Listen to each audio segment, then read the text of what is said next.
दोस्तों, जैसा कि हम सभी जानते हैं कि इस्लाम की बुनियाद 5 चीज़ों पर है और इन 5 चीज़ों के बारे में इतना इल्म होना कि जिससे हम सही और गलत में फ़र्क कायम कर सकें, ये होना बहुत ज़रूरी है। तो आज की इस वीडियो में हम जानने वाले हैं इस्लाम की 5 बुनियाद के बारे में। तो आज की इस वीडियो में हम इस्लाम की बुनियाद की 5 चीज़ों के बारे में उन बातों को जानने वाले हैं जिससे हम सही और गलत में फ़र्क कायम कर सकें। हम वीडियो को शुरू करें इसके पहले आपको बताते हैं कि अगर आप हमारे चैनल पर नए हैं तो इस चैनल को सब्सक्राइब और वीडियो को लाइक ज़रूर करें, और अगर आपको वीडियो पसंद आए तो वीडियो को शेयर भी करें और जुड़े रहें हमारे चैनल के साथ में, ताकि आपको और भी मज़ीद ऐसी ही इन्फॉर्मेशनल वीडियो मिलती रहें। तो चलिए शुरू करते हैं आज के इस टॉपिक को। इस्लाम की बुनियाद 5 चीज़ों पर है, जिसमें सबसे पहला है तौहीद या शहादत। कोई भी शख्स जो मुसलमान है वो इस बात की गवाही देता है कि अल्लाह एक है और वही इबादत के लायक है और मोहम्मद सल्लल्लाहु तआला अलैहि वसल्लम अल्लाह के आखिरी रसूल हैं। किसी भी शख्स के मुसलमान होने के लिए ये सबसे पहली कंडीशन है कि वो अल्लाह के एक होने की गवाही दे और नबी के आखिरी नबी होने की गवाही दे। अब बहुत सारी कंडीशन में क्या देखा जाता है कि बहुत सारे अदर कम्युनिटीज़ के लोग इस बात पर सवाल उठाते हैं कि वो लोग तो मस्जिद या फिर मज़ार जाते हैं, पर कोई भी मुसलमान किसी भी मंदिर जाने से या किसी भी अदर कम्युनिटीज़ के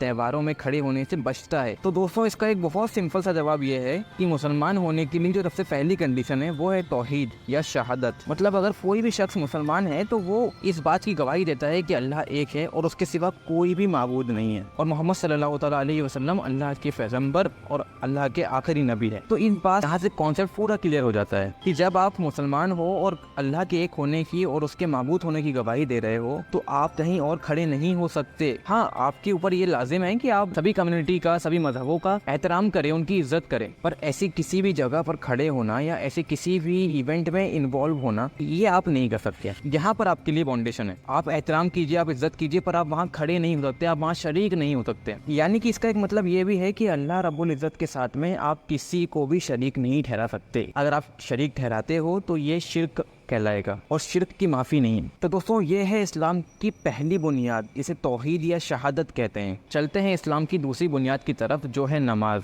दोस्तों, हर मुसलमान पर नमाज फ़र्ज है और नमाज की माफ़ी नहीं है। अगर आप बीमार हो तो इसमें कंडीशंस है कि किस तरह से पढ़ना है, पर नमाज़ पढ़ना पड़ेगा। अगर आप सफ़र में हो तो भी कंडीशंस हैं कि किस तरह से पढ़ना है, पर नमाज माफ़ नहीं है। अगर आप उठ नहीं सकते तो आपके लिए ये शर्त है कि आप बैठ के नमाज़ पढ़ लो। अगर आप बैठ भी नहीं सकते तो आपके लिए ये सहूलियत है कि आप लेट कर नमाज़ पढ़ लो। अगर आप लेट कर भी नमाज नहीं पढ़ पा रहे हो तो आपके लिए ये कंडीशन है कि आप इशारों से नमाज़ पढ़ लो, पर नमाज की माफ़ी नहीं है। नमाज औरतों के लिए कुछ कंडीशंस में माफ़ हैं, जिस टाइम पर प्रेगनेंसी वगैरह होती है, और कुछ ऐसी कंडीशंस होती हैं जिस टाइम पर वो नापाकी की हालत में होती हैं। नमाज उस कंडीशन में उस वक्त के दरमियान बस माफ़ है, बाकी नमाज की कोई माफ़ी नहीं है। और नमाज के बारे में तो ये कहा जाता है कि नमाज ही एक ऐसी चीज़ है जो इस्लाम और कुफ्र के दरमियान फ़र्क कायम करती है। मतलब आपको अगर पता करना हो दो लोगों में कि कुफ्र पर कौन है और इस्लाम पर कौन है, तो जो शख्स वहाँ नमाज़ पढ़े वो इस्लाम पर है और जो शख्स नमाज ना पढ़े वो कुफ्र पर है। नमाज का इतना बड़ा दर्जा है।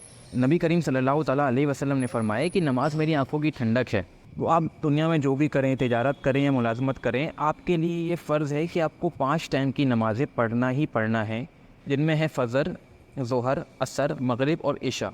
ये 5 नमाज़ें आपको पढ़ना ही पढ़ना है क्योंकि ये फ़र्ज़ है, इसमें कोई भी गुंजाइश नहीं है छोड़ने की। अगर क़ज़ा हो जाए तो आपके लिए वाजिब है कि आप उस क़ज़ा को पूरा करें, पर आपके लिए ज़रूरी है कि आप नमाज को क़ज़ा ना होने दें और नमाज को उनके वक्त पर बाजमात अदा करें। इस्लाम की जो तीसरी बुनियाद है वो है रोज़ा। माह रमज़ान एक बहुत खूबसूरत महीना है इस्लाम का, जिसके अंदर में 30 दिनों के यानी कि पूरे महीने के रोज़े होते हैं, जिसमें हर मुसलमान के ऊपर ये फ़र्ज़ है कि वो रोज़े रखें। हाँ, इसमें एक एज क्राइटेरिया होता है, बच्चों पर ये चीज़ें फ़र्ज़ नहीं होती हैं, एक एज के बाद ये सब चीज़ें फ़र्ज़ होती हैं, चाहे वो नमाज हो चाहे वो रोज़ा हो। इसके बारे में मज़ीद जानकारी हम अगली वीडियो में यानी कि इस वीडियो के पार्ट 2 में जानने वाले हैं। बहरहाल चलते हैं अपने टॉपिक की तरफ। रोज़ा जो है हर मुसलमान पर फ़र्ज़ है। हाँ, अगर कोई इंसान बीमारी में मुब्तला है या सफ़र में है तो वो उस वक्त पर रोज़े को छोड़ सकता है और जब ईद हो जाए तो वो बाकी रोज़ों को मुकम्मल कर सकता है। मज़हब इस्लाम के अंदर में रोज़े की बहुत बड़ी अहमियत है। मुसलमान जिस पूरे महीने में रोज़े रखते हैं उस महीने का नाम रमज़ान है और इसके महीने होते हैं जला देना। यानी ये जो महीना है ये इतना इम्पोर्टेंट है और इतनी अज़मत वाला है कि ये सारे गुनाहों को जला देता है और इंसान को पाक और साफ़ कर देता है और तक़वे वाला बना देता है। माह रमज़ान के अंदर हर मुसलमान अपने हर गलत काम को छोड़ देता है روزے کی حالت میں نہ صرف مسلمان اپنے کھانے پینے کو روکتا ہے بلکہ ایسی عادتیں جو شریعت کے باہر کی ہوتی ہیں، جو ناپسندیدہ عمل ہیں، ان سے بھی اپنے آپ کو بچاتا ہے۔ وہ چاہے پھر کسی بھی طرح کا گناہ ہو، کسی کی غیبت ہو، چغلی ہو، جھگڑا لڑائی یا فساد ہو، ہر طرح کے ایسے کام جو شریعت میں ناپسندیدہ ہیں ان سے اپنے آپ کو بچاتا ہے۔ اور اس ایک مہینے کے رمضان کے روزے کے بعد انسان اپنے آپ کو پاک صاف کر کے عید الفطر کا تہوار مناتا ہے۔ اسلام کی فورتھ بنیاد زکوٰۃ ہے۔ ہر مسلمان بالغ صاحب استطاعت مسلمان پر یہ فرض ہے کہ اپنی استطاعت کے مطابق شریعت میں جو حکم ہیں اس حکم کو مانتے ہوئے اپنی مال پر زکوٰۃ ادا کرے۔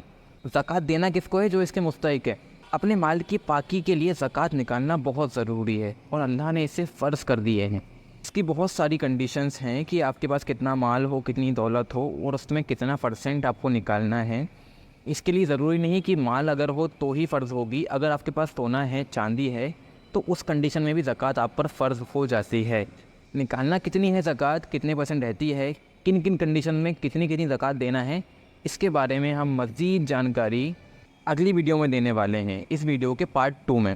اکثر یہ دیکھا گیا ہے کہ زکوٰۃ جو نکالی جاتی ہے وہ رمضان المبارک کے مہینے میں ہی نکالی جاتی ہے، اور رمضان المبارک کے مہینے میں لوگ ان چیزوں میں انوالو ہو کر زیادہ سے زیادہ زکوٰۃ نکالتے ہیں اور زکوٰۃ ادا کر کے اپنے مال کو پاک بناتے ہیں۔ اسلام کی 5ویں بنیاد ہے حج۔ جو بھی لوگ صاحب استطاعت ہوتے ہیں ان پر حج فرض ہو جاتا ہے۔ ہر مسلمان جو صاحب استطاعت ہے اس پہ یہ فرض ہے کہ وہ زندگی میں ایک بار حج کے لیے جائے۔ یہ انہی لوگوں کے لیے ہے جو مالی اعتبار سے مضبوط ہیں اور حج پر جانے کی طاقت اور قوت رکھتے ہیں۔ حج امت کے ان لوگوں پر فرض ہے جو حج پر جانے کی استطاعت رکھتے ہیں مالی طور پر، یعنی جو مالدار لوگ ہیں ان پر یہ فرض ہے کہ وہ زندگی میں کم سے کم ایک بار حج کے لیے ضرور جائیں۔ اسلام اتنا خوبصورت مذہب ہے کہ یہ کبھی بھی کسی بھی شخص پر اس کی طاقت سے زیادہ بوجھ نہیں ڈالتا ہے۔ جب آپ کی استطاعت ہوگی تب آپ زکوٰۃ دیں گے، جب آپ کی استطاعت ہوگی تب آپ حج کے لیے جائیں گے۔ پر نماز میں کوئی کنڈیشن نہیں ہے، نماز ہر ایک پر فرض ہے، اور روزے میں کوئی کنڈیشن نہیں ہے، یہ ہر ایک پر فرض ہے، اور توحید میں کوئی کنڈیشن نہیں ہے۔ اسلام کی پہلی بنیاد ہی توحید ہے۔ اگر آپ کو مسلمان ہونا ہے، مسلمان کہلانا ہے، تو سب سے پہلا حکم آپ کے لیے یہ ہے کہ آپ اللہ کے ایک ہونے کی، کے معبود ہونے کی، اور رسول اللہ صلی اللہ تعالیٰ علیہ وسلم کے آخری پیغمبر اور اللہ کے آخری نبی ہونے کی گواہی دیں۔ تو دوستوں اس ویڈیو کا نیکسٹ پارٹ بہت جلد آنے والا ہے، جس کے اندر ہم جاننے والے ہیں کہ توحید بیان کرنے کی ضرورت کیا ہے، نماز کا حکم اور نماز کا طریقہ، روزہ کس طرح سے رکھا جاتا ہے، اس کی کیا شرطیں ہیں اور اس کے کیا فائدے ہیں، زکوٰۃ کب کتنی اور کس کو دینی ہے، یہ کن لوگوں پر فرض ہے، کتنے پرسنٹ دینی ہے، اور یہ کب فرض ہوتی ہے، اور اس کے فائدے کیا ہیں، اور حج کرنا کتنا ضروری ہے، اس کے بارے میں ہم مزید جانکاری اگلی ویڈیو میں دینے جا رہے ہیں۔ تو اگر آپ نے اس ویڈیو کو دیکھ لیا ہے تو اس ویڈیو کو اپنے دوستوں کے ساتھ ضرور شیئر کریں اور بنے رہیے ہمارے ساتھ، تاکہ ہم ان تمام 5 بنیاد کے بارے میں آپ کو مزید جانکاری دے سکیں جو آپ کے علم میں اضافہ کرے۔ تو دوستوں آج کی اس ٹاپک کو یہیں پر کمپلیٹ کرتے ہیں اور ملتے ہیں اگلی ویڈیو میں۔ اگر آپ کو ویڈیو اچھی لگی ہو تو اس ویڈیو کو لائک اور شیئر کرنا نہ بھولیں، اور اگر چینل پر آپ نئے ہوں تو اس چینل کو سبسکرائب ضرور کریں۔